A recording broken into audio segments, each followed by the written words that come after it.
If only I could finish something, run straight through to the end, close the chapter dignified. Damn girl, you did it again.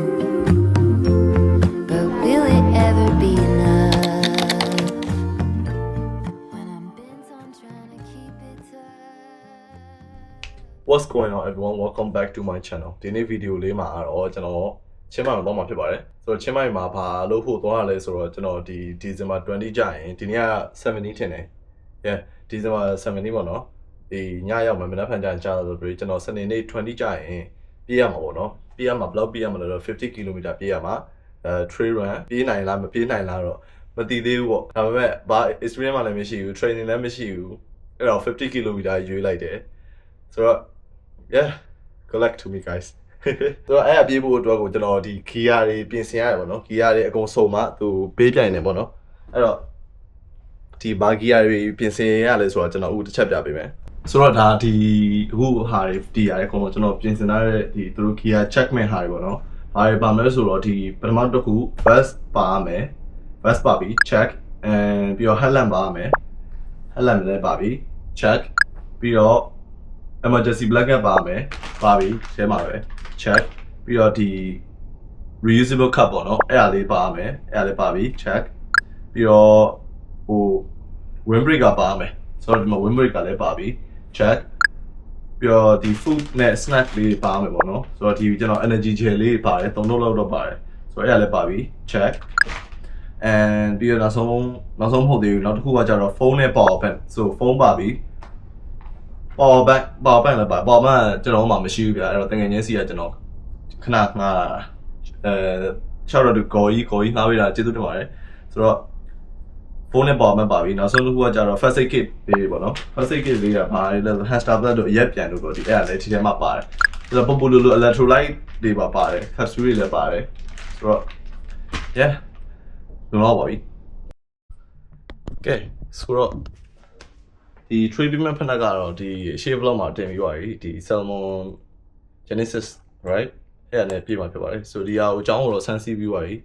မစိုးဘူးတော်တော် comfy ဖြစ်တယ်ဆိုတော့ဒီဟာနဲ့50 km တိတော့ခံမယ်ထင်တာပဲအခန်းလည်းမရဘူးဒီဖက်နဲ့ပဲရှိတယ်ပြီးပါပြီ let's go သွားကြမယ်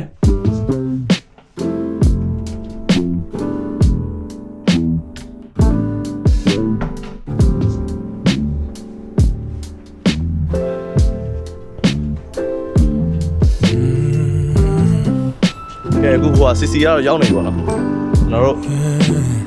အရင်သွားရမယ်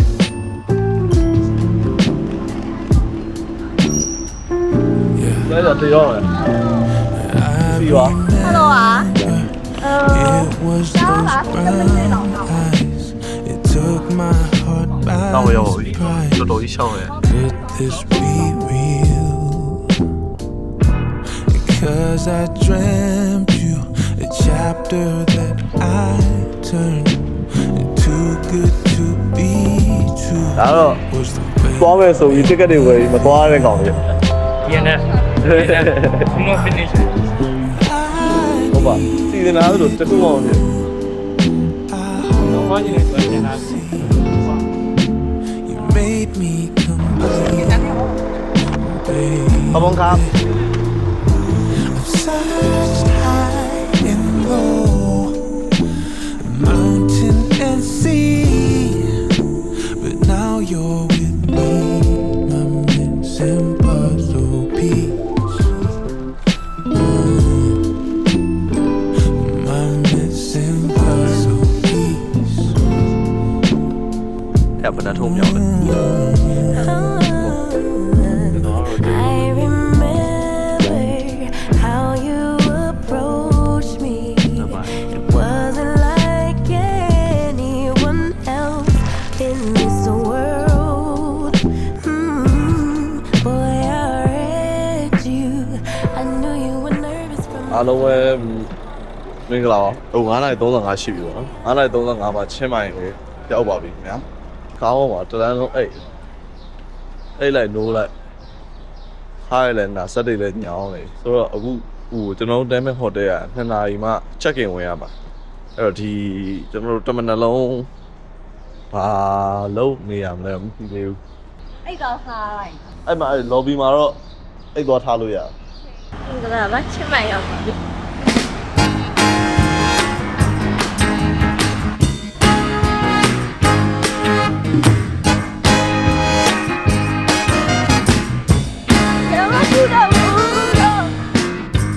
It may seem like you're under some kind of a spell.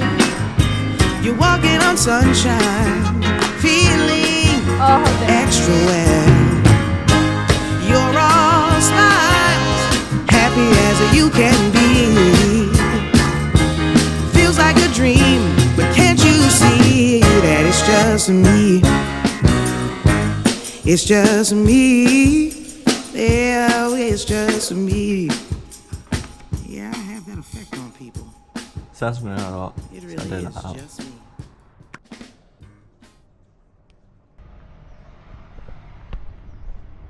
ဟိုတည်းကတော့တညကို900လောက်ပေးရတယ်ပေါ့နော်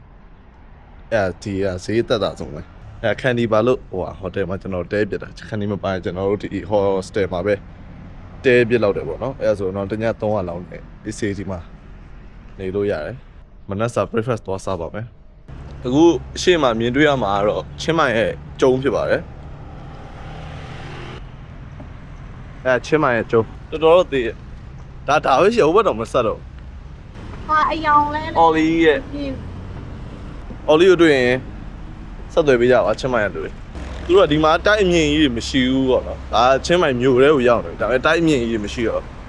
ဒီပိုးဘက်တောင်တွေပါတွေကိုလမ်းမြင်နေရ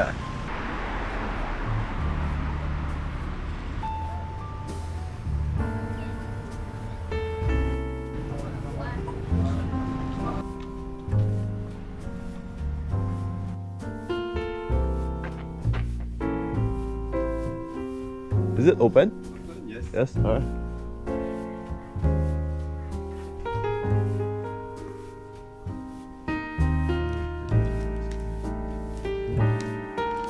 Do you have like espresso? So I can make not strong. It's alright. can Like make one it. shot. Yeah. Okay.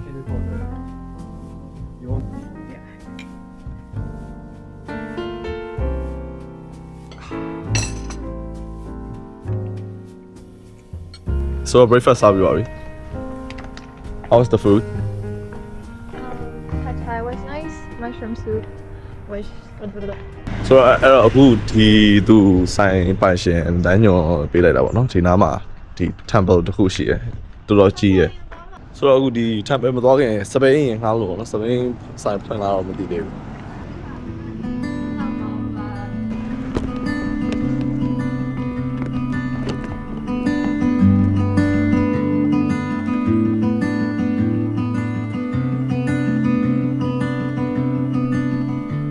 My skin likes your skin.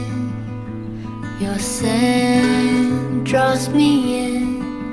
Hope you'll leave Let's some go ဘာကြောင့်လဲအခုသွားမယ့်နေရာတော့ဘယင်မနန်းတော်ရယ် only bread Your hand ဒီဘယ်လောက်လုံးလဲတစ်နိုင်လောက်နေရတယ်နော် No, you'll leave ဒီကိုတစ်နိုင်ခွဲလောက်ကျွန်တော်နင်းလိုက်ရ me away. ဟုတ်ပဲနော် But I hope for the best. Don't know what you want. အခုဆိုရင်တော့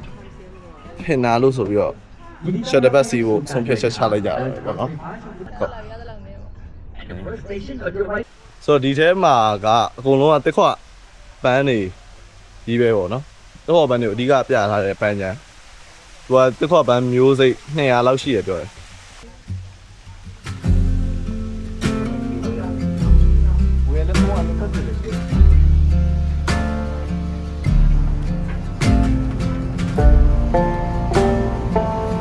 ဒီထဲကတော်တော်ကြီးကြီးဟုတ်တယ်ဒီအပင်ကအေးရနဲ့စိုက်ရတာပေါ့နော် Follow through, take your time. You move like water and taste like wine. You're holier than I am, holier than I am.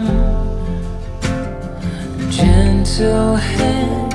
golden eyes. I am a man made of borrowed time. You're holier than I am, holier than I am. I am the dust, you are the rain. You pull me close, I push away. I swear I love you, but I am afraid.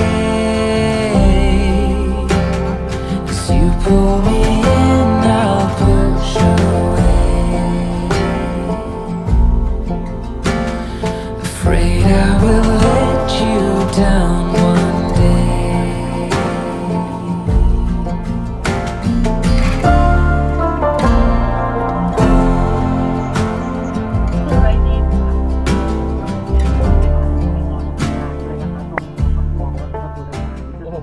Soအခုကဟိုတယ်ပြန်ရောက်ပြီ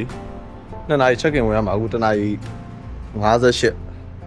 နောက်တော့2မိနစ်လောက်နေ check in ဝင်ပါပြီဆိုတော့အခုမပြီးသေးဘူးเนาะပြသွားထုတ်မလို့ပြသွားထုတ်ပြီးမှပြန်လာပြီးတော့မှဒီချိုးပြီးတော့မှပဲတစ်ခုခုပြန်ထွက်စားအောင်နောက်ဆုံးတော့တက္ကသလုံးရောက်ရှိခဲ့ပါပြီအခုကပြထုတ်တဲ့နေရာဒါအခု gear check တော့မှထက်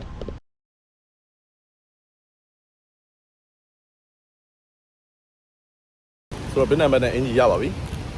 အကွီလာကတော့စိတ်မကောင်းစွာနဲ့မရပါဘူး Do we miss you already?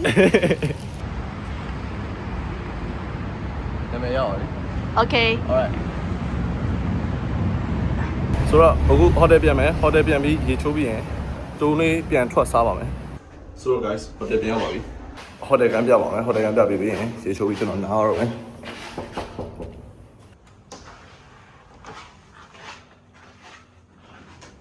ဒါတော့အဲ့ကမှာ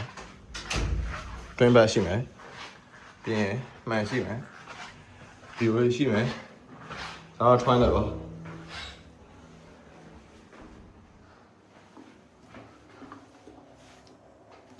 မစိုးပါ900နဲ့ပေးရတဲ့ဈေးနဲ့တန်တယ်ဆိုတော့ရေချိုးပါမယ်ရေချိုးပြီးရင်တစ်ခုသွားစားပါမယ်အဲကြမှာတွေ့ပါမယ် see you guys we are back guys ဆိုတော့အခုကတော့ night market သွားမှာဖြစ်ပါတယ် night market မှာအခုကဒုံးလေးရင်သွားစားမှာဒုံးလေးစားပြီးမှ night market သွားမှာပေါ့နော်ဆိုတော့ဒီနားမှာရှမ်းဆိုင်လေးတစ်ဆိုင်ရှိရဘယ်ဘက်ကိုချိုးလိုက်ရင်ဈေးက225ရိုင်းနဲ့မမြောက်ရိုင်းနဲ့မတန်ဘူးပေါ့နော်ပုံမှန်ဈေးပဲဟိုချင်းမိုင်မှာပူတန်နေပါတယ်အဲ့လိုမျိုးတော့မရှိဘူးဒီဈေးပဲ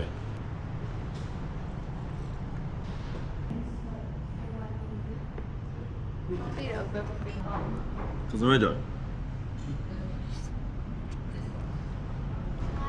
ဆိုတော့ night market နာမည်ကဒီဟာအတမထွက်တော့ဘူး Anwar Saran Market အနုစာရန် Anusan. အနုစာ ANUSAR. ဆိုတော့ဒီ night market ကအနုစာ night market ဆိုတော့ဘာမှတော့မပတ်ကြည့်ရသေးဘူးဘာရှိတယ်လဲမသိဘူးဆိုတော့တစ်ချက်တော့ပတ်ကြည့်အောင်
ရာသီဥတုကပူလည်းမပူ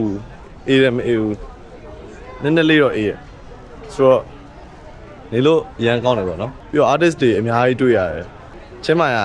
လာတာစိတ်ချမ်းသာတယ်ပေါ့နော်ဟိုကတနေကုန်စပိန်နင်းထားတော့နည်းနည်းတပတ်ခါလေးပြေးစီရရှိရနည်းနည်းလေးလာနှိပ်ခံလိုက်တော့ပေါ့နော် recovery လေးနည်းနည်းကောင်းအောင်30မိနစ်ပါပဲပြီးရင်တော့ပြန်လာတော့မယ်စောစောအိတ်တော့ alright ဆိုတော့နိုင်မကပြန်ရောက်ပါပြီဆိုတော့လို့ဆရာလေးတွေကတော့ဒီဗီဒီယိုလေးတွေကိုဟိုဘက်ဒီဘက်ရွှေ့ပြီးရင်တော့ဒီနေ့အတွက်ကတော့နားပါပြီနောက်ထပ်မှတွေ့ပါမယ်ဆိုတော့ဒီနေ့ vlog လေးတော့ဒီလောက်ပါပဲကြည့်ရှုအားပေးတဲ့အတွက်ကျေးဇူးတင်ပါတယ်နောက်ဗီဒီယိုမှာပြန်လည်တွေ့ရှိပါမယ် bye bye